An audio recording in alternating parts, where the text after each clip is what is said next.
일생 동안 당신이 반드시 읽어야 될 100권의 책 일당백 한국의 샤머니즘 이야기 저희가 좀 전해드리고 있고요. 이번 2부에서는 영화 파묘 얘기 조금 더 아마 좀 섞어서 드려야 될 것 같습니다.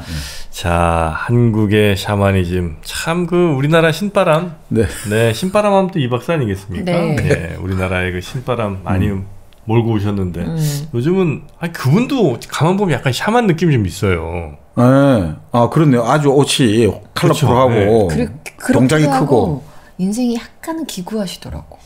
아, 그래요? 네. 지금도 막 호락호락 하면서 엄청 돈 많이 벌었을 것 같잖아요. 근데 그 이후에도 좀 여러 굴곡이 있듯이 그래요? 네, 있더라고요. 네. 하여튼 약간 이게 소리라든지 뭐 박자 뭐 이런 것들이 약간 그 샤만의 느낌? 그러니까 기본적으로 이제 우리가 샤만에서 그 왜 이제 황홀경에 흔히 말하는 망하경 트랜스 상태로 빠져들잖아요. 그러니까 의식이 변성된 상태거든요. 그러니까 이때 나는 나가 아닌 거죠. 맞잖아요. 이제 이게 신이 들어왔으니까 나는 나가 아니게 되는데, 그게 우리 지난 시간에 너희도 신처럼 되리라 해서 안식일을 지키는 유태인들 하면서 우리가 인간이라는 게 시간, 결국 죽음 앞에 어쩔 수가 없는데 그 안식일 날 모든 변화를 의도적으로 초래하지 않으면서 우리가 이제 시간에 극복할 수 있고 시간을 승리를 거둘 수 있다 뭐 이런 이야기 했지 않습니까? 근데 또 하나의 방식은 바로 샤만들이 무당들이 택하는 방식이에요. 반복이거든요. 반복. 시간을 지배하는 또 하나의 방식은 반복입니다. 뭐냐면 무당들 간단하거든요. 빨리 황홀경에 망하게 들어가는 게 그거 있죠. 도약춤이라고 하죠. 펄쩍펄쩍 뛰는 거죠. 위아래 펄쩍펄쩍 뛰는 손을 위아래로 하잖아요. 그거 계속 반복하면서 반복을 하면 빨리 우리 망하게 들어가요. 그래서 우리가 대중연설할 때 글로 쓸 때는 글은 이성적이잖아요. 글로는 같은 단어랄까 같은 표현이 반복되면 사람들은 되게 그 글 못 쓰고 잘못됐다고 보는데 대중연설에서는 반복만큼 효과 있는 게 없어요. 그래서 마틴 루터 킹 같은 경우도 I have a dream 하잖아요. 계속 나에겐 꿈이 있습니다. 나에겐 꿈이 있습니다. 우리나라 연설도 그렇지 않습니까? 나는 이렇게 생각하는데 여러분들 어떻습니까? 나는 이렇게 생각하는데 계속 그렇게 묻습니다. 여러분. 이렇게 반복을 해야지 이게 결국 뭐냐면 시간을 지배할 수 있거든요. 시간을 정지시킨단 말이죠. 그러니까 시간이 정지될 때 나는 다른 나가 되어버리니까 그게 내를 잊어버리게 되는 거죠. 사실은 뭐 원리는 간단합니다. 이게 반복되는 것들. 여기서 다시는 춤도 그러니까 반복되는 동작. 우리가 대표적인 어떻게 보면 현대판 굿이라고 할까 할 수 있는 게 그 예전에 이제 대한민국 했던 거 있잖아요. 붉은 악마들. 다 그렇잖아요. 여기서 이제 최준식 교수 말에 따르면 전부 다 무복을 입었잖아요. 빨간색 옷. 전부 빨간 티셔츠, 빨간색 옷 입었고 그리고 전부 똑같은 노래 부르잖아요. 대한민국 하면서 또 똑같은 춤을 추잖아요. 동작 똑같이 하고. 똑같은 춤과 똑같은 동작으로 그러니까 모두가 하나가 돼가 나를 잃어버리고 그럼 재상이 있어야 되죠. 재물을 바친 상이. 그게 바로 현대로 치면 전광판인 거죠. 전광판이 바로 재상. 그걸 바라보면서 우리는 다 하는 거죠. 그렇네. 주술적인 행동을 해서 사관까지 일어났구만. 그게 이제 꼭 어떻게 보면 집단주의, 전체주의 느낌을 어떤 그러니까 당시 외국 언론은 좀 비판적으로 보기도 합니다만 사실 샤머니즘 관점에 보면 그건 집단주의나 전체주의라기보다는 이거는 이제 망하거든요. 우리가 다 하나가 돼야 되는 원월드, 원니스라고 해야 될까? 하나됨이라는 걸 그게 목적이니까 이제 그렇게 볼 수 있는 거죠. 그러니까 사실 무당의 동작이랄까 이런 것들은 결국 이제 말 그대로 시간을 이제 얘를 정지시킨다. 그래서 일상적인 삶의 상태를 벗어나서 지금 이 시간을 속된 시간, 속된 공간을 성스러운 시간, 성스러운 공간으로 바꾼다. 그게 사실 핵심입니다. 그러니까 우리가 종교 체험의 핵심은 우리가 항상 살아가는 세속적이잖아요. 그런데 한 번씩 이제 교회를 간다, 절을 간다, 그리고 주일이다. 뭐 일주일에 한 번씩 교회 가는 시간, 뭐 4월 초파에 간다. 이럴 때 이 시간과 이 공간은 성스러운 공간이거든요. 그때 우리가 성스러움을 체험하니까 그게 종교 체험의 핵심이죠. 사실 영화 파묘 같은 경우도 어떻게 보면 그렇게 본다면 뭐 거기서 나오는 이제 우리가 지관이 나오지 않습니까? 그 나오는 사상은 풍수지리고 그리고 이제 우리가 흔히 말하는 무당 화림이 나오잖아요. 김고은 배우가 했던 그 역할들 그리고 거기서 이제 이 묘를 이장해야 되는데 이게 그 어렵고 파묘를 해야 되는데 힘드니까 그러면 대살굿을 하자 이렇게 나오지 않습니까? 그 대살굿이라는 게 거기서 돼지 몇 마리 나오지 않습니까? 이제 짐승을 통해 가지고 그 액을 이쪽으로 전이시키는 거예요. 타살굿이라고도 하는데 아까 말씀드린 그런 굿들은 대수대명이라 해가지고 우리 좀 수명 좀 늘리게 해주십시오. 우리 운명 좀 좋게 해주십시오 해가지고 짐승을 상대로 이제 그것을 액을 전이하는 그러니까 이런 좀 나쁜 기운을 달래자. 그런 것들이 이제 거기서 드러나 있죠. 그 파묘에서 보면. 그래서 뭐 대표적인 게 이제 직관들 이야기 나오니까 이제 풍수지리 이런 것들 이야기가 좀 뭐 많이 나오잖아요. 흙을 맡아봤는데. 네네네. 근데 뭐 그거는 좀 그런 예전에 생각들에 깔려 있는 것 같아요. 본래 옛날 사람들이 한자 말로 장기라고 하고 미야지마라고 하는 게 있어요. 미야지마? 미야지마. 장기라고 하는데 이 미야지마 뭐냐면 덥고 습한 땅에서 나는 독한 기운들이 있죠. 그러니까 이런 좀 오염됐다 이런 뜻이에요. 네네. 오염. 그러니까 이런 거니까 뭔가 우리가 전염병을 이제 예전에 일으키는 원인이 예전에 뭐 세균이나 바이러스인지 몰랐지 않습니까?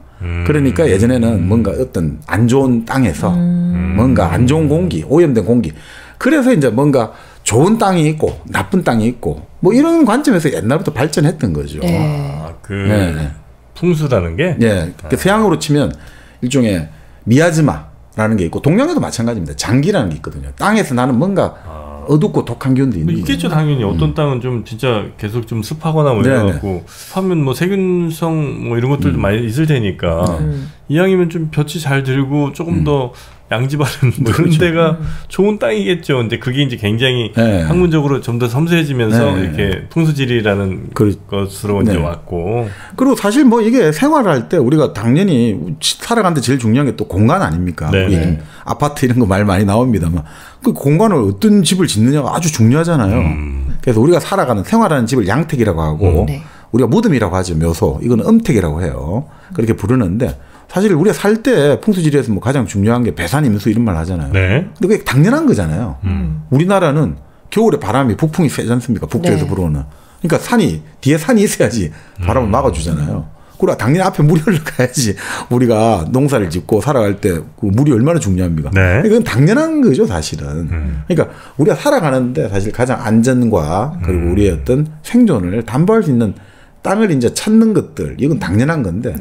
근데 그것들이 이제 발전을 계속해서 그 관념들에 있어가지고 뭔가 이제 기복적인 관념을 부여하자면 결국 조상이 죽어서도 우리에게 복과 화를 줄 수 있다는 관념. 그게 이제 홀령, 귀신의 관념이 되니까 이제 무덤이 중요해졌다.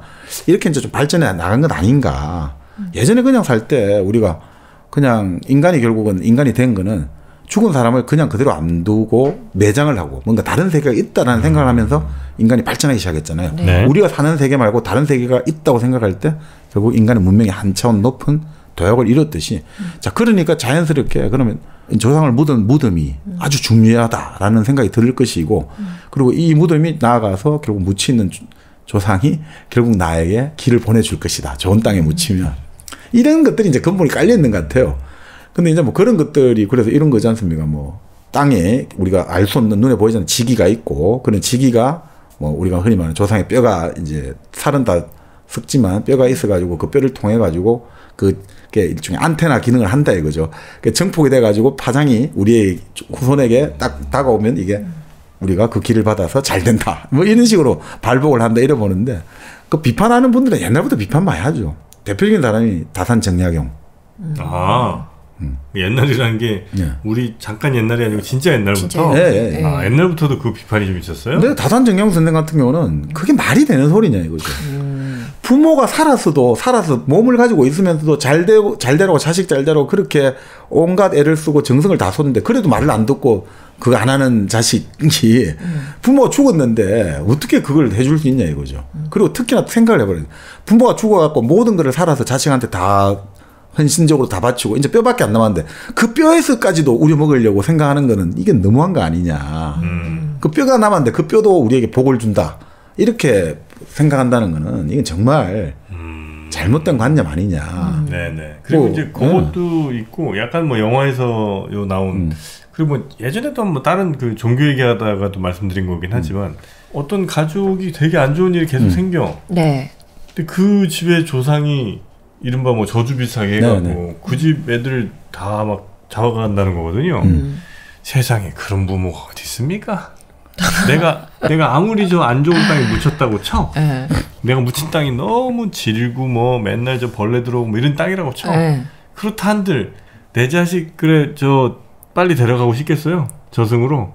아니 근데 만약에 꿈을 꿨는데 돌아가신 누군가가 나와서 영준아 자리가 너무 춥다.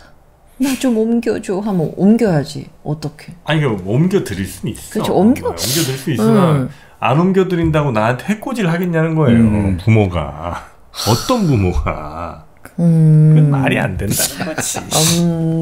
아니 뭐 하여튼 근데 제가 보기에는 이제 네. 그러니까 사실 이런 건 있는 것 같아요. 뭐 보통은 이게 구슬할 때 조상을 달래주는 거는 기본적으로 이제 비명 행사를 했다든지 이건 요즘 정치적으로 하여튼 비명 행사를 했다든지 안돼 바꿔야겠다. 그러니까 객사를 했다든지 뭐 하여튼 뭐 그렇게 제명에 못 사는 사람들이 네. 기본 괜찮아요. 하여튼 그러니까 이게 결국은 이게 제대로 저승에 갈 수 없다고 보거든요. 그래서 떠도니까 이 떠도는 결국 혼은 원기가 된다고 보는 거죠. 원기가 되어 가지고 결국은 어떤 사람들을 해칠 수 있고 이런 관념들을 발전했거든요. 그러니까 우리는 기본적으로 왜 구슬 개념에서 이제 영혼을 잘 보내야 된다고 생각하냐면 우리 전통에서는 그 혼이 사람이 죽었잖아요. 그 혼이 하늘로 가고 땅으로 가는 게 아니에요. 우리는 하늘로 가고 땅으로 내려가지 않아요. 떠돌아요? 아니요. 우리는 어디로 갑니까? 우리는 서방으로 가는 거예요. 서쪽으로. 해지는 서쪽으로. 서방 정토로. 그러니까 뭐 불교식으로는 서방 정토인데 서쪽으로 가거든요. 그러면 어떻게 해야 됩니까? 서쪽으로 가는 길이 얼마나 멀고 참 멀고 험한 길이겠습니까? 롱앤드 와인딩 로드잖아요. 그러니까 사람이 죽었을 때 염할 때 입에다가 자 저승 가는 길 노잣돈 해라고 이 돈을 물려주고 살을 넣어주는 거예요. 식량 쓰라고. 서양 서방. 네. 서쪽으로 가야 되거든요. 서쪽이 좋았나 봐 옛날부터. 아 해가 지니까. 해가 지니까 가는 거죠. 그러니까 이제 그런 것들이 이제 발전한 거죠. 그러니까 객사를 하면 그 서쪽을 가지를 못한다. 그래서 우리가 식긴구 같은 거 볼 때 이제 달래줘야 되잖아요. 이게 참 이렇게 너무 뭐 여러 가지 그 객사를 했으니까. 그럴 때 나중에 보면 그렇잖아요. 흰천 같은 거 있잖아요. 쫙 있잖아요. 흰천이 있는데 그 무당이 넋을 실은 이런 딱 그걸 해가지고 광목천을 쫙 하면서 찢어갖고 쫙 가다는 거야. 그때 이 카타르시스 느끼잖아요. 이제 그래 무사히 도달했다. 이걸 딱 잡고 결국 이제 그러면 이 보는 사람들은 이제 그래. 이제 잘 이제 서쪽에 잘 이제 혼자 저승에 잘 가셨구나. 그러면서 이제 안심을 하는 거죠. 그러니까 그럴 수는 있을 것 같아요. 예를 들어서 내가 뭐 예전에 만약에 옛날 사람이라고 치고 아버님을 이제 묻어드렸는데 뭔지 모르게 찝찝해 내 스스로. 알고 보니까 이게 뭐 묻으면서 봤는데 땅이 영 안 좋은 거야. 질퍽거려. 그래서 내가 스스로 이러면 안 되는데라는 생각이 계속 나를 괴롭혀갖고 부모님에 대한 효심으로 그래서 좀 더 좋은 곳으로 좀 이장을 해드리고 싶다는 마음이 계속해서 나를 짓눌러서 꿈에 그런 환각이 보이거나 이럴 수는 있을 것 같아요. 네. 그런 의미에서 뭐 나도 이제 이성적으로 느낀 건 아니지만 하여튼 뭔가 나의 무의식에서 느꼈던 그것들이 나를 괴롭힐 수는 있으나 다시 한 번 말씀드립니다. 세상에 어느 부모가 아무리 자식이 잘못한다고 그 해코지를 하겠냐는 거예요. 네. 그거는 말이 안 됩니다. 자, 근데 이제 이게 사실 이 관념은 이런 명당이라든지 이런 관념들 중에 나온 게 결국은 유학에 어떻게 보면 맹자에서 근본적으로 그 문제점이 내재되어 있는 것 같습니다. 내장되어 있는 것 같습니다. 왜냐하면 맹자가 강조한 게 후장론이거든요. 후장. 장례를 후하게 치러야 된다고. 후장론이에요? 네. 묵자는 박장론. 아니고. 아니 종프로님이 지금 방금 먼저 하셨잖아요. 이렇게까지 우리 프로 저질로 만들 겁니까? 진짜 너무 하신다. 이제 해코지 하고 싶다 진짜 이거. 안 되겠어. 이럴 때는 죄송합니다. 그냥 1kg 커피나 빨리 한잔 하고 정신 차리십시다. 네네. 1kg 커피 이렇게 말실수 나올 때 주변 사람들과 어색해질 때 그걸 풀 수 있는 좋은 커피가 1kg 커피입니다. 1kg 커피 정말 맛있고 향 좋고요. 맛도 좋고요. 네. 그리고 마무리까지 깔끔하게 떨어지는 1kg 커피 네이버에서 검색하시거나 1kg 커피 앱을 다운받으시면 너무나 간편하게 드실 수가 있습니다. 네. 자, 결국 이제 그 후하게 장례를 치러야 된다고 보니까 어떻습니까? 그러니까 지금 말씀하고 일맥상통한 거죠. 내가 무덤을 제대로 못 썼다고 생각하면 항상 그것이 내 마음에 죄의식을 가지고 그리고 여러 가지 뭔가 내 삶을 억압한단 말이죠. 그러니까 이것들이 억압되어 있으면 사람이 제대로 삶을 영위하기 힘드니까 그 면에서 뭔가 좀 더 좋은 자리 모셨다면 사람이 그러니까 내가 이 부모를 잘 모시다 생각하면 내 마음 자체가 꼬인 게 없게 되니까 더 그런 것들 속에서 사실 명당이랄까 더 좋은 장소에 부모님을 모신다 이런 것들이 됐는데 그게 결국은 또 이제 이렇게 좋은 장소 모시고 많은 돈을 들이고 투자를 하다 보니까 당연히 지금 똑같은 말씀이겠죠. 부모는 당연히 자식을 생각하고 당연히 그러니까 뭔가 이렇게 좋은 데 모셨으면 주고받고 아닙니까? 반대급부로 또 부모는 자식에게 뭔가 또 다른 좋은 에너지를 송신해 주지 않을까. 이런 것들 속에서 좀 명당이랄까 이런 바람이 불었고 이게 사실은 또 현대적으로 보면 이런 큰 이제 직관들 중에는 예전에 돌아가셨습니다만 얼마 전에 그 서울대 지리학과의 최창조 교수님이 현대식 직관이었어요 사실 좀. 근데 지리학계하고 좀 여러 가지 그게 안 맞아가지고 학계에서 일찍 나오셨습니다만 그분 같은 경우는 이제 사실 좀 크게 보잖아요. 그 나라의 통일 예를 들어 한국의 수도는 뭐 경기도 파주 이런 식으로 딱 찍어주시는 거죠. 자기가 보기에는 이렇다 이런 식으로 찍어주시고 따지고 보면 사실은 좀 지정학이 있지 않습니까? 이런 것들하고 되게 비슷해요. 풍수지리가 가만히 보면. 왜냐하면 지리적 위치라는 거는 우리가 어떻게 옮길 수가 없잖아요. 이런 나라가 마음에 안 든다고 옮길 수 없기 때문에 그러니까 이 공간에 대해서 기본 사람들이 계속 의미를 부여하고 그걸 찾아내고 뭐 그런 거 아닌가. 그래서 이번에 그 파묘를 보면서 그런 것들을 건드린 거 아닌가 우리에게 건드렸고 우리가 생각하는 유교적인 관점들 그리고 샤머니즘적인 관점들 거기에다가 제가 보니까 진짜 그 영화에서는 굿이라는 거 있지 않습니까? 네. 그 굿이 참 인상적이었던 것 같아요. 굿의 장면들. 정말 명장면이죠. 네. 아, 그건 진짜 물론 이제 연기도 대단히 뛰어났습니다만 그 뭐 여러 가지 아마 굉장히 고증을 철저하게 한 것 같아요. 그래서 그런 좀 큰 규모의 구술할 때 어떤 사람들이 배치가 되고 또 어떤 재물이라고 하나요? 재물 같은 것들이 또 있고 또 어떤 과정을 거쳐서 이런 대살 뭐 이런 것들이 이제 이루어지는지 와, 그냥 그림 자체도 너무 멋있고 예, 그리고 그걸 이렇게 연기하는 뭐 김고은 씨라든지 뭐 이런 굉장히 저는 하여튼 아주 흥미롭게 봤습니다. 이거 굿이라는 게 보통 왜 이제 하루 걸리고 닷새 하는 굿이 있냐면 보통 굿이 12거리로 이루어지거든요. 그 거리라는 게 한 챕터, 한 대목 생각하시면 돼요. 네. 그 각각의 예를 들어 그마다 신들이 달라지거든요. 그러니까 그 신들이 달라지니까 옷도 바꿔 입는 거예요. 무당들이. 그리고 우리가 나오는 방울, 부채, 칼 다 나오잖아요. 그러니까 사실 부채하고 방울이 아주 중요하답니다. 부채랑 방울. 부채를 뭐 합니까? 부채에는 뭐가 일어나죠? 바람이죠. 바람은 뭡니까? 바람? 신바람. 우리가 보통 신명과 신바람을 많이 쓰잖아요. 신난다 할 때. 신명은 기본적으로 명은 밝음이니까 하늘이죠. 태양이죠. 태양은 모든 것을 근원이잖아요. 그러니까 농경 문화의 핵심은 같은 신이라도 신명, 해를 중심으로 하고 유목 문화는 바람이 중요하죠. 이 바람을 통해 하고 정보를 알아야 되잖아요. 이 바람의 방향, 바람의 변화. 유목에서는 그러니까 이게 신바람이 중요한 거죠. 그러니까 그게 다 있어야 되니까 어떤 이 부채는 바람을 일으키는 거잖아요. 그 바람을 일으켜 어떻게 합니까? 나쁜 기운을 쫓고 새로운 신, 내가 지금 모시는 신을 불러들이는 거죠. 그러니까 이 바람이 아주 중요한 거죠. 바람을 일으켜가지고 더럽고 사악한 이런 거를 쫓아내고 우리 이걸 도움을 주십시오 해가지고 새로운 신, 관계를 새로 만들어야 되니까 이 부채가 중요하고 그다음 방울도 마찬가지죠. 방울 이제 방울 소리. 그렇죠. 누구나 2개씩 갖고. 너의 실수를 아니 지금 방송 이렇게 만드실 거예요? 너의 실수를 내가 이렇게 커버 치는 거예요. 아 진짜. 같이 나도 내려가는 거지. 아래로. 그래요? 어서 오십시오. 어때 방울이 우리 뭐 환웅 우리 당군 신화의 환웅이 당군의 아버지 환웅이 내려올 때 산부인 갖고 내려왔다 했잖아요. 그 산부인이 뭐 정확하게 모릅니다만 일설에는 청동검, 청동거울, 청동방울이잖아요. 이 방울 왕권의 상징이거든요. 그러니까 방울은 딸랑딸랑 흔들어가지고 신을 부르는 거죠. 신을 초청하면서. 딸랑딸랑 흔들어봐. 어떻게 되겠어요? 바로 또. 그 방울 자꾸 흔들면 이 갔네 갔어. 트랜스 상태로 그 가기 좋죠. 트랜스를 간다는 거지. 방울을 흔들면 정신은 없게 하게 하니까. 무화 상태로.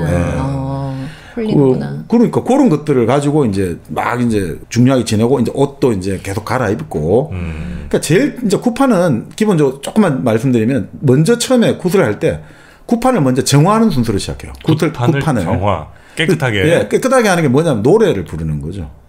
일단 잡기를 쫓아내야 되니까. 잡기를 쫓아낸다고 막 이게 아니라 노래로 쫓아내는 거죠. 그렇죠? 참 우리는 재밌습니다. 무당이 무섭게 해서 쫓아낸 게 아니라 이제 이 작기야 나가주고 그래 굿의 성공을 위한 노래를 부르는 거예요. 소금 안 뿌려요? 소금을 이제 그렇게 뿌린가. 화면에 나오는 영화 보면 이제 그 들어갈 때 이제 부정하고 하지 말라고 뿌리는 것 같습니다. 이제 그게 먼저 하고 그다음 본격적인 단계가 3단계인데 첫 번째가 청신. 신을 초청하는 거죠. 초청. 그것도 노래로 하는 거죠. 두 번째는 오신. 그러니까 신이 왔지 않습니까? 오락할 때 오자예요.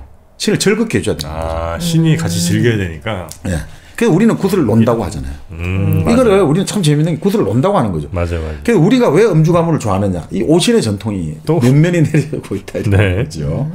자, 오신에서 이게 제일 중요한 게 노래와 춤이죠.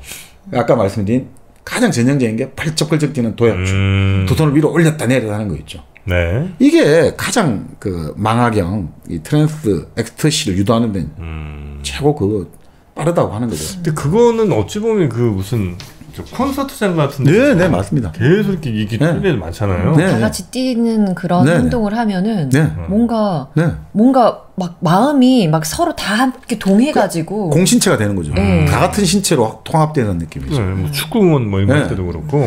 그리고 그럴 때 보면 응원이라든지 박자가 어느 순간에 하나씩 같이 내잖아요. 그게 누가 시킨 것도 아닌데 그러니까 이게 참 사람이 신기한 것 같아요. 리듬을 맞춰주는 거죠.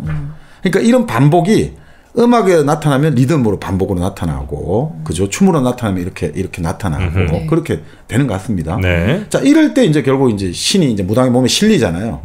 이제 무당 이제 들어왔지 않습니까? 네. 그럴 때 어떻습니까? 이제 공수를 해주는 거예요. 공수. 공수는 뭐예요? 신이 무당의 몸을 빌려가 말을 하는 거예요. 무당의 몸을 빌려서 신의 말을 이제 무당의 사람이 요 신이 들어와서 말을 해주는 거죠. 그럴 때 이제 주로 도와준다는 말을 많이 하는 거죠. 금주는 말이 아니라, 그래, 도와줄게. 어떻게든 해줄게. 이렇게 말을 많이 하는 거죠. 자, 그런 다음에 또 도약춤 추고, 이때 구판이 난장판이 되는 거죠. 완전히 그러니까 한국 사람들이 카오스의 세계를 잘 연출하는데, 난장판이라는 게 이런 거란 말이죠. 이때 공수를 해주고, 그 다음 도약춤 추고 나서 막 구판이 난장판 돼가지고, 막 서로 막, 이게 완전 자유분방 그 자체가 되는 거죠. 그래서 구판을 들여다봐야지, 이제 한국인이나 한국 문화에 쫙 깊은 것을 좀 이해할 수 있다고 보는 거죠. 그런 다음에 이제 통신이죠. 신을 보내야 되는 거죠. 근데 이것도 똑같아요. 이것도 노래하고 춤추는 거예요. 그런데 이때는 이제 도약춤처럼 이렇게 격렬한 게 아니라 천천히 왔다 갔다 하는 이제 춤을 내가 신을 빠이빠이 하고, 이걸로 끝난 게 아니고요. 또 재밌는 게 아까 처음에 깨끗하게 한다고 했지 않습니까? 그렇게 했듯이 마지막에 어떻게 하냐면 처음에 그 쫓아냈던 잡기들이 있죠. 이 잡기도 그냥 우리는 안 쫓아낸단 말이에요. 다시 그 물리치는 잡기를 불러들여요. 다시 와요? 네, 그래서 얘들 좀 먹이 주는 거예요. 너희도 좀 먹고 가라고. 노래로. 그래서 이걸 뒷전거리라고 해요. 뒷전거리. 참 우리가 뭐 그런 거 이야기하잖아요. 뒷고기 이런 이야기 하듯이 이제 뒷전고기인 거예요. 이게 다 끝났지만 요때는 신자들은 참석 안 하고 신도들은 없고 무당 혼자 장구치고 노래를 한다고 하는 거죠. 그러니까 이런 것들이 깔려 있는 것 같아요. 그러니까 이게 제가 보면 저는 그 생각했어요. 파묘도 마찬가지. 그렇게 이게 직원 입장에서 이거 파면 안 된다. 하는데 이제 이 굿을 통해서 어떻게든 달릴 수 있다고 보는 거잖아요. 네네. 그러니까 이게 결국 뭐냐면 이게 결국은 우리가 뭔가 해명하기 힘든 문제에 부딪혔잖아요. 애가 갑자기 계속해서 울어대고 아프고 장손들이 계속해서 죽어나가고 아프고 이상한 소리가 자꾸 들리고 이럴 때 결국은 뭐 마지막까지 하다 안 될 때 이제 우리 한국 사람들은 보통 이제 무당을 청하는데 그 신명을 불러와갖고 좀 원과 한을 좀 풀어주시오 하는데 이게 이제 우리가 만약에 요즘 이제 입장에서 보면 이거 좀 무의식의 힘을 빌리는 거 아닌가. 무의식의 힘. 의식으로 우리 이성으로 아무리 해도 안 될 때 아까 말씀드렸듯이 2보 전진을 위한 1보 후퇴를 해야겠다 이거죠. 퇴행 방식으로 간다 이거죠. 그래서 내가 이성으로 해가 안 되니까 그러면 무당을 찾아가서 자 내가 진짜 이래가 아무리 내가 합리적인 계산으로 아무리 해봐도 이건 더 이상 안 풀리니까 이거 좀 당신이 어떻게 하겠느냐. 그럴 때 우리가 항상 그렇잖아요. 바보 이반도 그랬고 하지만 바보가 전혀 엉뚱한 하나의 어떤 해결책을 가지고 나온다 이거죠. 그 악마가 그 무력을 좋아하는 형한테는 군인을 줘가지고 또 그 형을 곤란에 빠뜨려가지고 망하게 하고 돈을 좋아하는 둘째 형인가 그쪽은 또 돈을 가지고 황금을 가지고 유혹을 해가 또 망가지는데 그거 다 망해야 되는데 바보 이반에게는 아무것도 안 통한다 이거죠. 그래서 오히려 바보 이반의 악마들을 다 해치고 형들을 다 또 이제 다 살려주는. 그러니까 그런 어떤 무의식적으로 그런 것들이 마지막에 이제 그 기대는 건 아닌가. 근데 그게 우리가 그렇잖아요. 쉽게 우리가 이거 한다고 되는 게 아니잖아요. 내 무의식이라는 게 내가 의식이 아니잖아요. 내가 그러면 이걸 다 알고 있으니까 이렇게 하면 내가 도움이 될 거야 라고 생각한다고 우리 뇌가 갑자기 바뀝니까? 절대 안 바뀌잖아요. 네. 그럴 때 어떻게 되냐? 우리는 좀 뭔가 물질적인, 시간적인, 육체적인 뭔가 정성을 들여야지 내 두뇌를 속일 수 있잖아요. 내 브레인을 속일 수 있는 거 아닌가. 그래서 오히려 그렇지 않습니까? 이게 막 하루하고 닷새하고 같이 무당 같이 춤추고 노래할 때 같이 들어가가지고 저희가 예전에 한번 볼 때는 대나무 잡고 이런 것도 있거든요. 대나무 잡고 이런 거 하는 게 신이 한번 잡아봐라고. 그럴 때 이 대나무 신 잡은 사람이 자기 신이 들어가고 막 그냥 눈물 흘리고 막 네네. 얼굴이 갑자기 바뀌고 이럴 때 보고 있으면요. 이 평소에 김금하 선생도 보면 그렇게 뭐 이렇게 좀 날카로운 눈매를 가지고 있는데 이 신이 들어가 이런 여러 가지 구슬할 때 보면 있잖아요. 얼굴 표정이 너무너무 풍부해져요. 그러니까 우리가 말하는 다중인격의 다 나와요, 전부. 진짜 수십 명의 얼굴들이 다 나오는 거예요. 그때그때. 그러니까 저런 느낌 아닌가. 이 무의식이 아주 강력한 힘을 이제 보내주고 있고 그 무의식의 힘들이 어떻게 보면 좀 우리의 어떤 이거를 해결하는데 뭔가 좀 그걸 힘을 주는 거 아닌가. 그 힘을 준다는 게 저는 뭐 물리적으로 뭔가 바꾸고 이런 게 아니라 결국 내 자신을 힘을 주면 되는 거잖아요. 내 마음에 너 할 수 있다라든지 너 분명히 괜찮아라고 하면 되는 거잖아요. 사람이 일이 안 풀릴 때 한바탕 웃든지 한바탕 울고 나면 새롭게 할 수 있는 거 똑같은 거 아닌가. 그런 생각이 좀 듭니다. 그래서 이게 어떻게 보면 상당히 그 어떤 공수랄까 여러 가지가 지금 이제 우리가 지금 생각하는 과학적으로 좀 안 맞을 수도 있을 수 있습니다만 근데 이런 생각이 좀 들긴 들어요. 우리 인간이 살아가는 무의식의 세계도 상상계가 있고 상징계가 있고 실제가 있다고 하거든요. 락강에 따르면. 그 상상계라는 건 좀 비현실적인 관념이에요. 상징계라는 것은 우리 일상생활의 규칙과 질서, 법이에요. 그리고 실제계라는 것은 항상 원초적인 충동이거든요. 그런데 이 비현실적인 관념, 상상계가 옆에 끼어 있지 않으면 이 실제계, 원초적 충동하고 뭐 예를 들어 갖고 상징계 있잖아요. 일상생활 규칙이 그냥 바로 맞붙어지면 이거 어마어마한 폭력과 잔혹한 게 일어나거든요. 항상 비현실적인 관념이 있어야지 사람의 삶은 이게 어떻게 보면 생기를 유지하면서도 살아갈 수가 있거든요. 이런 어떤 것들이 제가 보기에는 좀 상상계 역할을 하고 있는 거 아니냐. 이런 그 구슬을 통해 가지고. 그래서 그 파묘에서도 이제 대살굿하고 하는 것들이 지금 완전히 돈은 어마어마하게 많은데, 가족들이 다 지금 뭐 자살을 하고 아프고 이상한 소리가 들리고 이 위기에 빠져 있을 때, 돈을 가지고 모든 미국의 최신 의료시설 해도 안 되고 이럴 때 결국은 이쪽으로 왔단 말이죠. 여기 와가지고, 가장 이제 어떻게 보면 원초적인 샤머니즘과 지관을 찾아가지고 이걸 한다 이거죠. 그러니까 그런데 결국 뭐 거기서 제가 재미있게 본 거는 이런 것 같아요. 다 떠나가지고 억압이 있잖아요. 억압. 보통 억압된 거는 우리 생각은 억압을 영화적으로 영상으로 표시할 때 무덤에 묻어버리는 거거든요. 지하에 묻어버리는 게 억압이거든요. 내가 감추고 싶은 것, 내가 의식하고 싶지 않는 것은 우리가 무의식으로 밀어 넣어가지고 억압시키잖아요. 그러니까 여기 사람들에게 있어가지고 결국 이게 좀 이제부터 좀 약간 스포가 있습니다만 결국 이 집안은 어마어마하게 돈이 많고 그런 이야기 하지 않습니까? 태어날 때부터 뭐 돈이 너무 많은 집안이다. 근데 뭔지 모르잖아요. 그죠? 땅이 많았다. 부동산 재벌로 나오잖아요. 그게 나라 팔아먹은 상징이 아니겠습니까? 부동산이 많았다는 나라 땅을 팔아먹었다고. 그래서 지금 미국에 살고 있는 뭔가로 설정되는 느낌도 드는 거죠. 그런데 그 집안은 어쨌든 친일파 할아버지를 어떻게든 간에 숨겨야 되니까 절대 말을 안 하는 거죠. 그렇게 숨겨놨다 이거죠. 억압했는데 결국 그 억압을 했기 때문에 억압된 것은 반드시 튀어나올 수밖에 없는 거죠. 그러니까 그것들이 이제 하나의 어떤 그 아프고 여러 가지 이런 신경정적인 걸로 튀어나온다. 그런 것들이 아주 재미있었고요. 제가 보기에는. 근데 또 하나가 이제 요거는 좀 찬반이 많이 갈리는 것 같습니다. 여기까지는 아주 좋았는데 2부부터 갑자기 너무 이게 좀 상업적인 민족주의로 흘러가는 거 아니냐. 너무 상업적인 반일주의. 그래서 이제 그걸 좀 또 싫어하시는 분들도 꽤 있는 것 같은데 저는 또 그런 생각이 들더라고요. 근데 그걸 뭐 그렇게 볼 수 있습니다만 근데 이거는 이 억압은 중층적이다라고 해석할 수 있을 것 같아요. 억압은 단층이 아니라 여러 층이 겹쳐 있다 이거죠. 그 이제 관이 하나 있는데 또 다른 뭔가가 있다 이거죠. 그러니까 결국 그걸 보고 있으면 결국은 그 집안의 어두운 과거는 그 집안 자체의 문제가 아니라 결국은 일제 강점기라는 것하고 연결돼 있다고 하는 거죠. 그래서 저는 이게 뭐 상업적인 의미에서 이거 너무 좀 그렇다는데 꼭 그렇지도 않다 이거죠. 그게 기본적으로 한 집안의 문제는 결국은 우리가 살아왔던 시대, 네, 역사하고 관련돼 있다. 그래서 그 억압이 돼 있다 이거죠. 그래서 저는 이런 영화가 나오고 하는 게 제가 어떻게 보면 그렇지 않습니까? 우리가 2000년대 이후부터 우리의 좀 아픈 역사, 우리가 감추고 싶은 역사가 이제 많이 나와요. 예를 들어 암살이라든지 밀정이라든지 뭐 여러 영화에서 우리 일제 강점기 때 미스터 선샤인도 네. 그런 것들 우리가 이제 감추고 싶었던 어떻게 보면 옛날에 뭐 그랬잖아요. 어떻게 자학적으로 못난 조선이 있고 못난 조선했는데 그런 건 아니죠. 그 상황에서 그런 건 아니죠. 최선을 다하는 사람들도 있었고 못난 사람들도 있었고 그걸 어떻게 하나의 말로 그렇게 규정할 수 있는 건 아닌 것 같고요. 자, 그거를 이제 우리가 어느 정도 거리를 두고 볼 수 있게 됐다 이거죠. 그런데 그런 면에서 보면 이것은 상당히 억압이라는 것들 우리가 억눌려 놨지만 그건 튀어나올 수밖에 없고 반드시 돌아오고 아무리 관에 넣어가지고 나오지 말라고 쇠사슬로 칭칭 동여매고 아무리 깊숙이 묻고 그 다음에 들어가지 못하게 아예 출입문에 뭔가 다 사유지니까 열띤 출입 안 된다 하더라도 튀어나온다는 거죠. 미국에 가 있고 시간이 몇십 년이 흘러도 어떻게든 튀어나온다.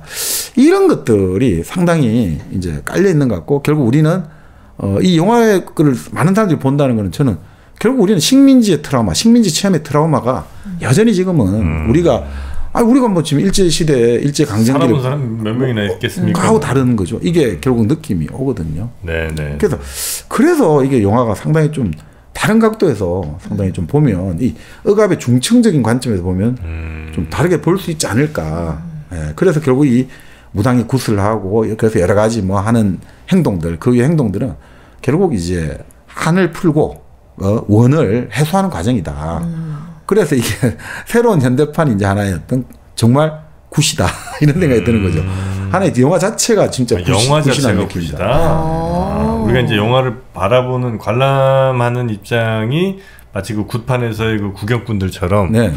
그리고 이제 영화 감독이 영화를 잘 만들어서 이런저런 기쁨과 슬픔, 두려움 뭐 이런 걸 막 우리한테 전해주고 있고. 네. 실제로 영화에서 굿판을 엄청 세밀하게 잘 보여주죠. 네. 그거를 보면서 함께 굿판에 참여하고 있다는 느낌 들지 않으셨어요? 아니 보셨어요? 안 봤는데요. 근데 뭐 본 사람처럼 얘기를 하는데요. 아니 그 묻는 거잖아요. 네. 그렇지 않았냐고요. 굿판에 참여하고 싶은 느낌? 아니 참여하고 있다는 느낌. 참여하고 있다는 느낌? 근데 영화가 진짜 그 굿판을 묘사하는 그 장면은 참 저는 괜찮았습니다. 뭐 여러 컷이나 뭐 카메라 각도든 아니면 뭐 왜? 아니요 말씀하세요. 네 말씀하세요. 감히 내가? 아니요. 근데 저는 정말 그 한 10분쯤 될까요? 한 10분 채 안 되는 것 같기도 한데 그 장면 자체는 우리나라에서 굿판 연출한 거 중에는 가장 잘 나온 그림이 아닌가. 그러니까 뭐 또 영화에서 어떤 사람들은 좀 너무 무당이 너무 예뻐? 섹시한 것 아닌가 뭐 이렇게 나옵니다만 사실 근데 본래 우리나라 영화 감독님들 중에 예전 영화도 그 윤정희 선생 돌아가셨습니다만 윤정희 선생이 그 무녀도에서 그 모아 역할을 했거든요. 무당 역할을 했고 김지미 선생도 이제 얼화에서도 했고 뭐 무당 역할을 좀 했거든요. 무당 역할을 그런 좀 섹시한 느낌을 주려고 많이 했다고 하죠. 뭐 상업적인 이유도 있겠습니다만 왜냐하면 무당이란 말로 자유분방함의 상징이거든요. 자유분방함. 조선시대 그 억압된 사회 속에서 무당은 자유분방. 그러니까 무녀도라는 소설에도 결국 보면 모아는 상당히 자유분방해요. 연애랄까 이런 것들이. 그렇게 우리가 인식할 약간 느낌이 오죠. 그래서 오히려 더 그런 걸 상징하는 거 아닌가 싶기도 합니다. 그러네요. 무당은 섹시하게. 가끔 그 예전에 영화 같은 거 보면 그 서양 영화에서 신부님들이 좀 섹시한 경우가 좀 있거든요. 신부님이요? 네. 신부님들이 섹시한 경우가 좀 있어요. 모든 뭐랄까 이 고해성사 같은 걸 이렇게 딱 들으면서 약간 이렇게 가려져 있잖아요.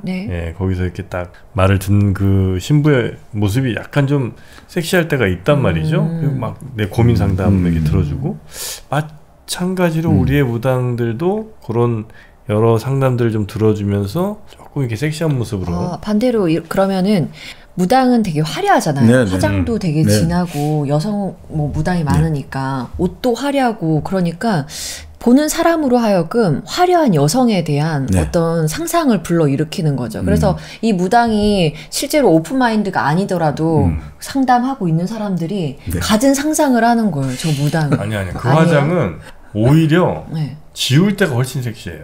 네? 아니 그러니까 화장 그분들의 화장 자체가 너무 지나치게 과장돼 있고 너무 색깔이 네. 명확하고 그래서 굉장히 붉죠 느낌이. 그러니까 왜 그러시는지는 전 뭐 이유가 그건 이제 신을 사실은 신을 즐겁게 해주는 거죠. 신령님에 대해서 하는 거죠 사실. 그러니까 그 이제 무속인 분들 가운데 이쁜 분들이 있잖아요. 네 많으시죠. 예, 그분들도 막 화장하고 나면 이렇게 보기 힘든데 싹 지우고 이제 클렌저로 싹 네. 닦고 이렇게 생얼로 이렇게 딱 등장하시면 오히려 굉장히 또 매력적이실 때가 있습니다. 지금 말씀을 하시니까 이 지금 책 쓰신 분, 이 분도 봐봐. 여기 지금 저자 소개가 나와 있거든요. 엄청 섹시해요. 어떡해. 신세대 이런 느낌. 그렇죠. 그리고 약간 좀 그 트랜스 되는 그 과정이 약간 그 오르가즘 혹은 뭐 그런 맛 가는 황홀경이라고 합니다. 그러니까 황홀경. 엑스타시라고 해요. 엑스타시. 예, 그런 느낌이 좀 있잖아요. 그 황홀경 맞습니다. 망하경 황홀경 같은 겁니다. 예. 그래서 그렇게 하는 그 장면 자체가 이 섹시함과 우리에게 섹시함을 불러오는 뭐 그런 이유가 좀 되기도 하는 것 같습니다. 아니 그러니까 이게 그런 거죠. 이게 굿이라는 게 기본적으로 잔치인데 잔치란 말이죠. 그 잔치니까 잔치에서는 우리가 즐겁고 재미있고 그리고 우리 연예인 공연을 보러 갔는데 그 가수나 여러분들이 그러니까 대충 옷을 차려입고 대충 뭐 이러면 얼마나 우리가 기분이 나쁘겠습니까? 모인 사람들 입장에서는 뭔가 이게 새로운 경험. 일상에서 보는 이웃집 누나 형님이 아니라 동생이 아니라 진짜 우리가 연예인 우리가 별세 있는 사람 보고 싶으니까 좀 약간 비현실적인 것들을 강조해야지 더 이제 재미가 있죠. 그리고 더 이제 그게 황홀경에 빠져들게 되겠죠. 비현실성이 강화될수록. 그러니까 오히려 그런 면에서 보면 그런 것들이 참 재밌게 와닿았고요. 그리고 결국 보면 이게 곡성하고는 비교해 보면 이제 결국 뭐 곡성하고 좀 비슷합니다만 한일 귀신전이 벌어지는 거죠 사실상. 근데 곡성하고 비교해 볼 때 여기서 재밌는 거는 할머니란 말이죠. 할머니거든요. 여기서 이제 주인공 하림을 지켜주는 어떻게 보면 그 신령은 할머니로 나오거든요. 이게 참 재밌는 것 같아요. 그러니까 본래 우리 이제 샤머니즘 쪽에서는 이렇게 보거든요. 창조랄까 우리의 가장 큰 거는 마고 삼신 할매로 봐요. 마고 삼신 할매. 그러니까 이 세상을 만든 마고 할매부터 시작된다 보거든요. 그러니까 할머니란 말이죠, 사실은. 할머니가 신령님이에요, 사실은. 그리고 우리가 봐도 할머니가 존재했기 때문에 기본적으로 지금 이 문명이 만들어진 거잖아요. 할머니가 존재해가지고 보통은 왜 모든 생명체가 그러니까 생명을 이제 더 이상 가임을 하지 못한다 이렇게 돼버리면 급속도로 빨리 죽어버리잖아요. 근데 인간은 그게 사라졌음에도 불구하고 오래 살아가지고 할머니가 오히려 그 딸이 낳은 자식을 돌봐주면서 그래서 딸은 더 많은 또 아이를 낳을 수 있고 그래서 인간 사회는 오히려 더 이제 그런 경험과 이런 것들을 전수해주면서 오히려 발전했다. 할머니 이론 같은 게 있지 않습니까?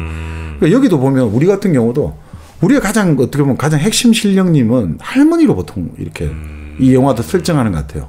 할머니가 상당히 여기서 이제 크게 두 장면에서 큰 역할을 하는데 가장 결정적인 순간에서 할머니가 딱 역할을 하거든요. 그런 거 바라보면 드는 게 야 역시 이 한민족 조선은 기본적으로 항상 어려울 때 할머니구나. 그러니까 할머니가 기본적으로 뭐 꼭 나이만 할머니를 떠나서 뭐 어떤 분은 그렇게 말하잖아요. 한머니라며 한어머니. 큰 어머니라고 보통 하잖아요. 크다 이거죠. 대모. 서양에서 말하는 대모신 사상이죠. 지모신. 바로 그런 의미로서 이제 할머니가 나오는 것 같아요. 그래서 그런 것들도 바라보면 상당히 이게 재미있다 이거죠. 우리는 항상 이 여성적인 대모신이 기본적으로 좀 샤만 어쨌든 뭐 여성 무당이 주도를 하고 뭐 이런 것들을 속에서도 딱 여성 할머니가 참 인상적으로 다가왔던 것 같습니다. 보세요. 재밌어요. 저는 사실 안 봤는데 유튜브 보면 이미 스포처럼 영상 같은 게 많이 올라와요. 네, 맞아요. 그래가지고 지금 일당백 보시는 분들도 혹시나 스포 나오는 거 아니야? 라고 했는데 보신 분으로서는 어때요? 요 정도까지는 괜찮은 것 같습니다. 네. 그리고 또 블로그나 뭐 이런 데 보면 워낙 또 많이 나와 있어서 그럼에도 불구하고 혹시 난 스포 전혀 없이 나는 가보고 싶다는 분들은 지금이라도 스탑하시고 네. 보고 오셔서 다시 네. 보셔도 좋겠습니다. 네. 하여튼 저는 뭐랄까 이게 내가 저 굿 하고 나서 막 좀 정화되는 것 같고 좀 좋아지는 것 같고 이런 느낌, 좀 명쾌해지는 것 같은 느낌이 사람이 누군가에게 그러니까 내가 막 고민하고 있는 A로 가야 되나 B로 가야 되나 막 고민할 때 정확하게 딱 결정이 좀 너무 좋잖아요. 너무 시원하고 좋죠. 네, 그러니까 내가 근데 결정을 하면 내가 내 입으로 그래 A야 이거 하면 본인 마음속에서 계속해서 의심이 생겨나요. 네네네. 진짜 A 맞나? B 아니었을까? 이런 게 생겨나는데 somebody가 누군가가 나한테 아주 명확하게 이 A야! 라고 하면 너무 고맙지. 명쾌해지고 더군다나 근데 그 얘기를 해준 사람이 권위 있는 누군가야. 근데 그게 그냥 뭐 내 친구나 혹은 뭐 아는 뭐 동네 삼촌 이런 사람은 사실 권위가 그렇게 있지 않고 제일 권위 있는 사람이 누구냐면 영혼, 귀신. 이 사람들은 다 미래도 알고 있는 사람들인 것 같고 근데 그 사람이 나한테 A래. 그러면 이제 뭐 시원해지잖아요. 어쩌면 그게 A라고 사실 내 속으로도 생각하고 있었는데 그걸 이렇게 딱 얘기해 주는 거. 그게 이제 내가 그 뭐 마음의 병이 있다면 그게 치료되는 과정이고 아니면 내 고민 같은 거를 해소하는 과정이고 뭐 이런 과정이 아닌가 생각이 좀 듭니다. 그러니까 사실 지금 말씀대로 그 우리 영화 있지 않습니까? 그 12.12 다룬 영화. 네.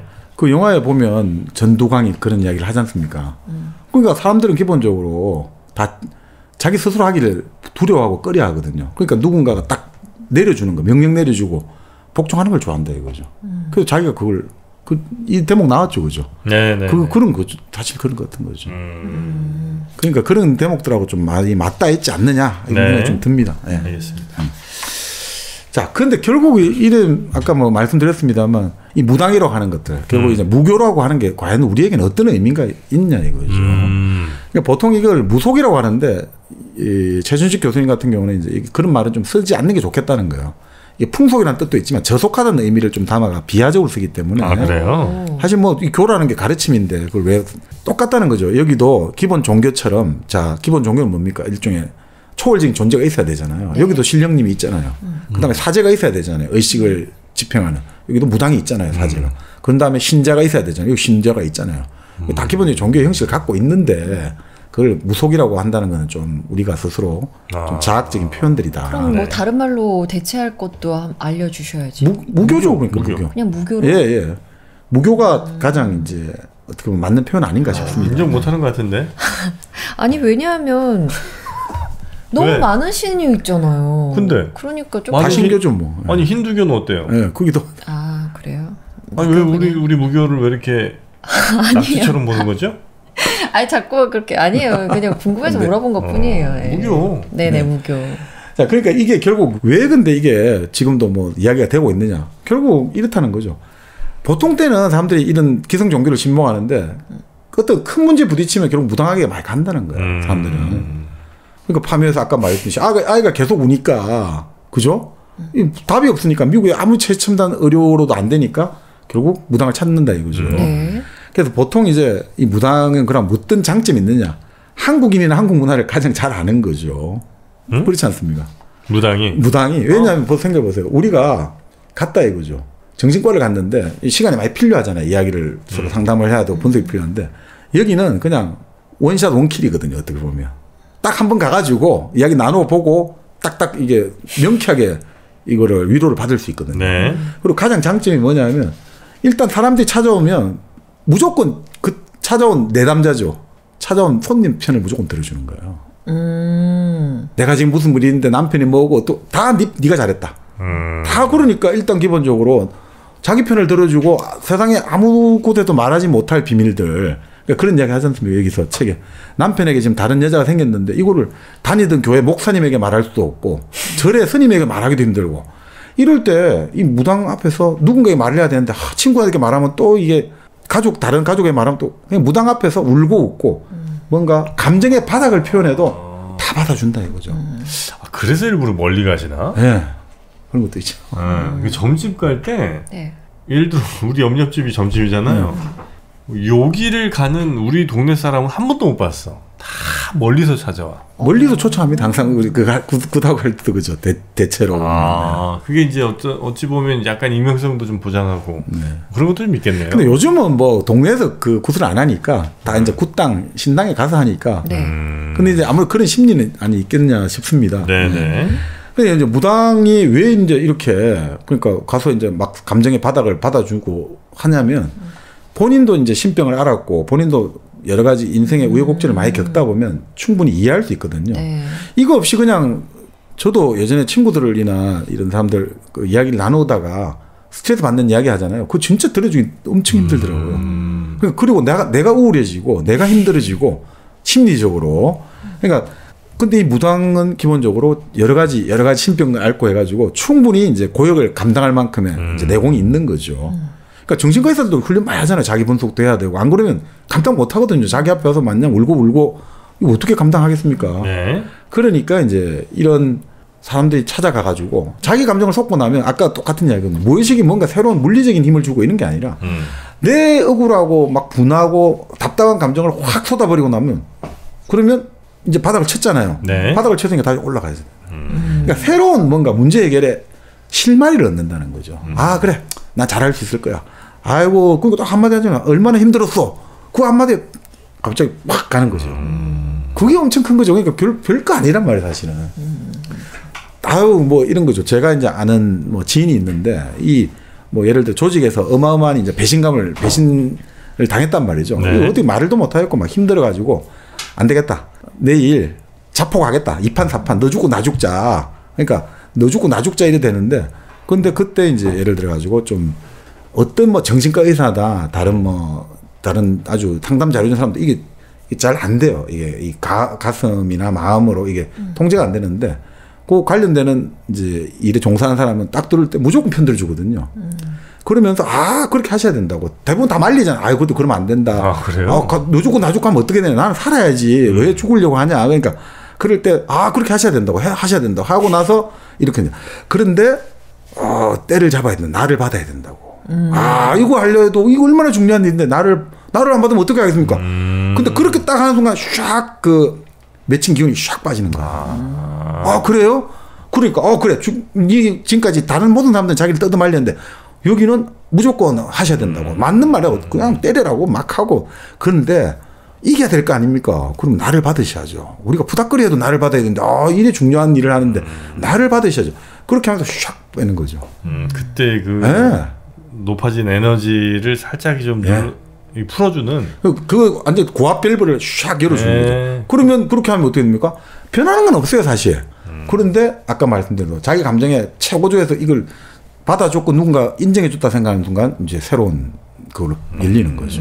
그게 사실은 그래서 우리나라에서는 컨설팅업이 성공하기 힘들어요. 우리나라는 너무 많은 컨설턴트가 있어요. 전국에 무당이 한 30만에서 몇십만 있지 않습니까? 그리고 역학을 하시는 분들 다 치면 한 80만 정도. 요즘엔 AI로도 해요. 그죠? 사주 보고. 그러니까 이거는 사실 참 근데 정말 그렇지 않습니까? 보통 보편적인 종교가 다 하는 역할입니다. 기독교, 불교 다 하는데 기독교, 불교도 물론 뭐 개별적으로 하긴 합니다만 보편적이잖아요. 그래서 너의 편만 들어줄 수 없잖아요. 그럼 사람들이 그러잖아요. 아니 왜 하나님은 저 나쁜 놈한테는 이렇게 해주고 하나님은 만민의 하나님이잖아요. 나한테만 잘해주고 이럴 수는 없잖아요. 그렇잖아요. 불교도 그렇고. 그런데 이 샤머니즘에서는 나에게 맞춤형으로 해준단 말이에요.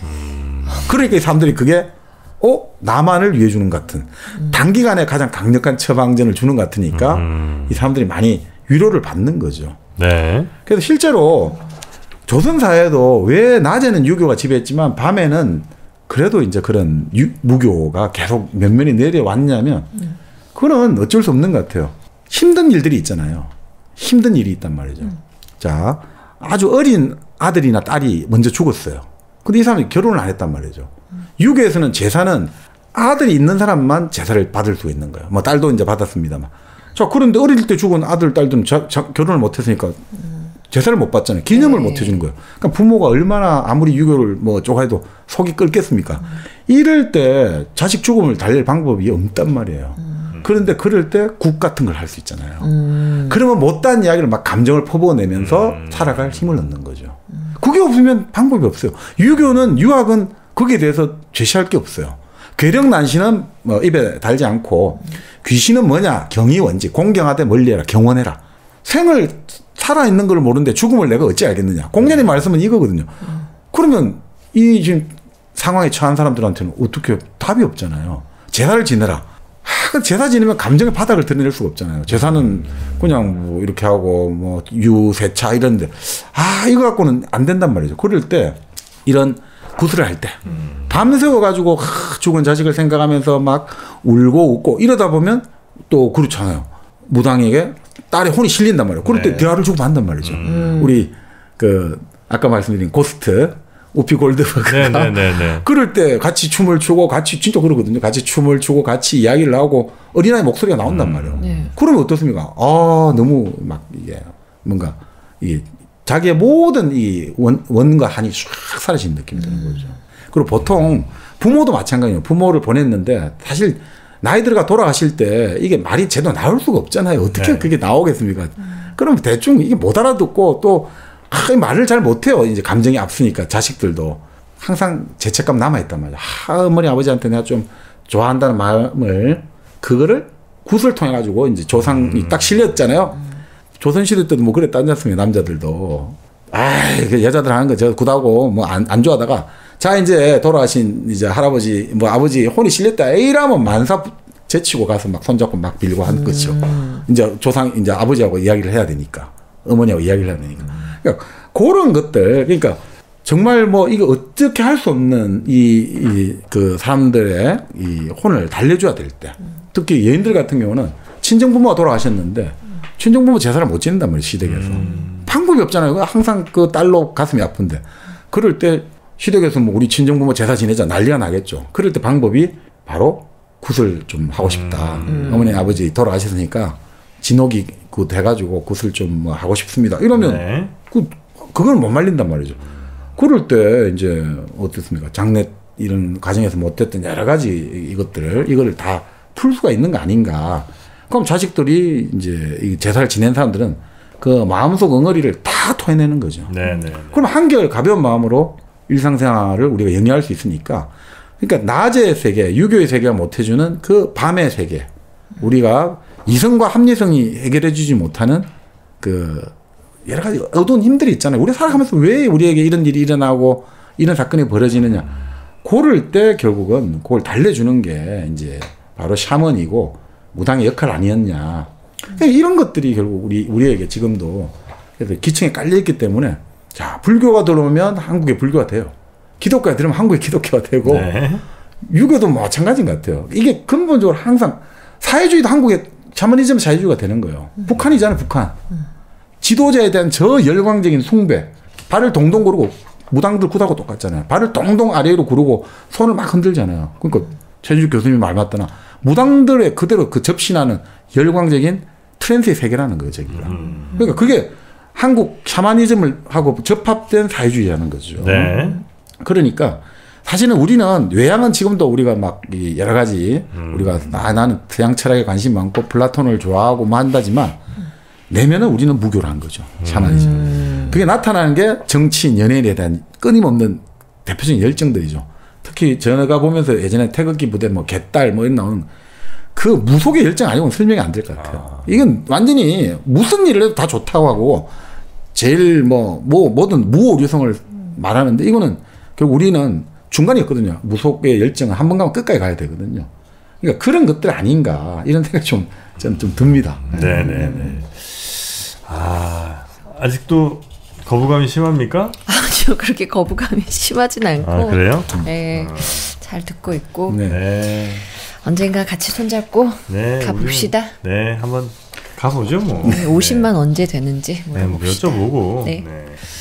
자, 저는 이제 가끔 트랜스 상태로 될 때가 한 번씩 이제 오는데 그때가 이제 영주 은하수 사과 먹을 때. 하늘에 막 별이 보입니다.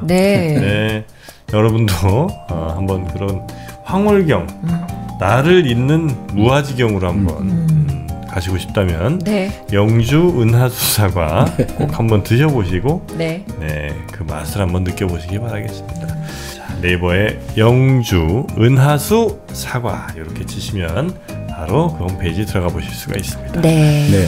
근데 사실 뭐 저희가 이제 샤머니즘과 무당 이야기 많이 했습니다만 그렇다고 해서 이게 뭐 우리가 10이 맞다 안 맞다 이런 문제는 아니고요. 네. 그러니까 이렇게 보시면 될 것 같아요. 결국 인간이라는 게 우리가 살아가다 보면 뭔가 아까 말한 이해할 수 없는 위협들을 느끼지 않습니까? 도저히 이성으로 안 되는 뭔가 이성이 이해할 수 없는 불투명하고 불확실한 안개 같은 그리고 안개처럼 스며드는데 검은 안개 같은 그런 힘을 느끼잖아요. 그럴 때 결국 있잖아요. 우리는 항상 믿고 싶은 게 인과응보, 사필기정이잖아요. 나쁜 놈은 벌을 받아야 되고 착한 사람은 복을 받아야 되는데 그게 사실 살아가다 보면 적용이 안 되잖아요. 네. 그럴 때 우리는 너무 불안하고 공포스럽잖아요. 아, 그럼 내가 열심히 살고 착하게 살아봤자 난 당하는 거 아니야. 이럴 때 결국 우리가 얼마나 불안합니까? 자, 우리가 열심히 사는데 세상살이는 착하게 산다고 해서 잘 사는 것도 아니야. 예측이 불가능해. 그럼 우리가 살아가는 이 사회, 우리가 열심히 우리는 내가 이번에 선거를 해가지고 그래도 나는 정말 우리 사회를 위해서 좋은 사람을 찍어야 되겠지만 역사는 과연 그렇게 갈까? 역사는 근본적으로 모호하단 말이죠. 그렇지 않습니까? 네. 그리고 우리가 살아가고 있는 자연이라는 건 언제 어디서 어떤 얼굴로 우리에게 공포스러운 그렇지 않습니까? 언제 갑자기 땅이 갈라지고 언제 갑자기 벼락이 치고 언제 갑자기 가뭄이 들고 장마가 들고 그러니까 인간이 아무리 내가 마음먹은 대로 살아가려도 마음먹은 대로 되지 않기 때문에 네. 그거를 위안해 줄 수 있는 심리 기제를 우리는 샤머니즘에 찾는 거죠.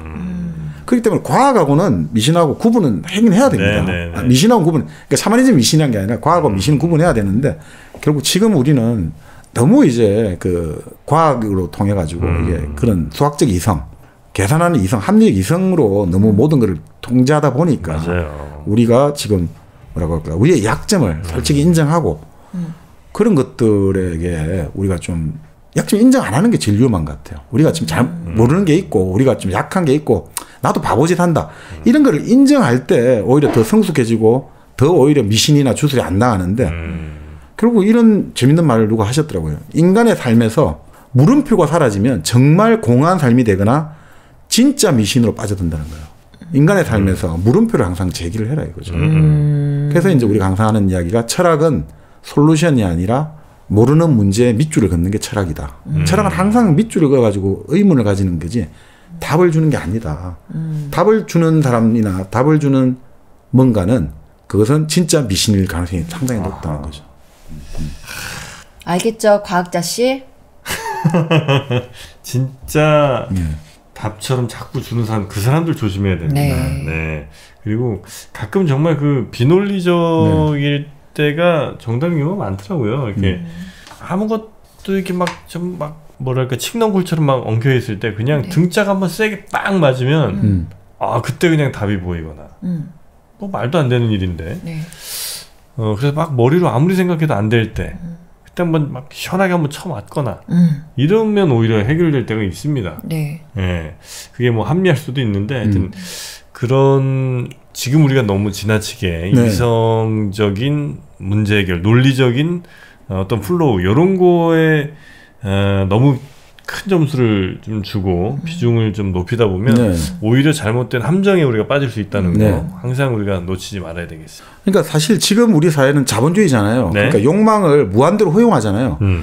그러니까 욕망이 극한까지 질주하니까 이거 잘못하면 뭐 개인도 그 욕망을 추구하는 사람도 망가지고 사회도 망가지니까 그거를 사실 그 추악하고 추잡함을 조금 더 순화시키고 지켜내기 위한 장치가 사실 근대 자본주의가 만들어낸 게 예술이고 소설이거든요. 그걸 통해 가지고 야 최소한의 탐욕을 억제하고 좀 문제 제기를 하는 거죠. 이렇게 사는 게 과연 맞느냐.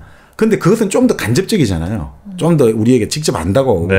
그럴 때 이제 좀 더 우리를 직접적으로 위로하고 위안을 주는 게 이제 좀 긍정적인 의미에서의 샤머니즘이고 무당의 역할 아닌가. 그러니까 사실은 우리가 예술에서 우리는 위안을 얻듯이 그리고 욕망을 억제하듯이 샤머니즘의 무당을 통해서 우리의 삶을 위안받고 우리의 욕망을 좀 억제하는 이거를 배우는 게 사실 클 수가 있겠죠.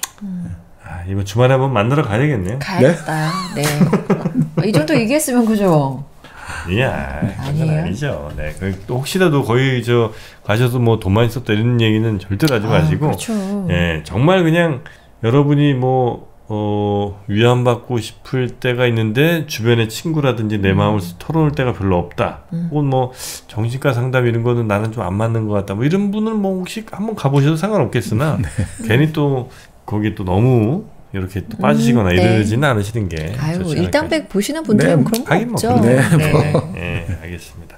자, 오늘 저희는 한국의 샤머니즘, 특히 최근에 개봉한 영화 파묘 요거와 관련해서 몇 가지 책을 좀 소개를 해드렸고요. 세계가 감탄한 한국의 신기라는 최준식 교수의 책, 그리고 비단꽃 넘새라는 책, 김금환 님이 쓰신 거고요. 그리고 무당을 만나러 갑니다라는 홍칼리라는 신세대 무당의 책까지 이렇게 정리해서 여러분 소개해드렸으니까요. 이 책들 중에 한 권 골라보셔도 좋을 것 같고, 아니면 뭐 저희 방송 2번, 3번 다시 돌려보셔도 좋을 것 같습니다. 맞습니다. 자, 그럼 저희는 여기서 인사드리고 다음 시간에 또 재밌는 책으로 여러분 찾아뵙도록 하겠습니다. 함께해 주신 여러분 고맙습니다.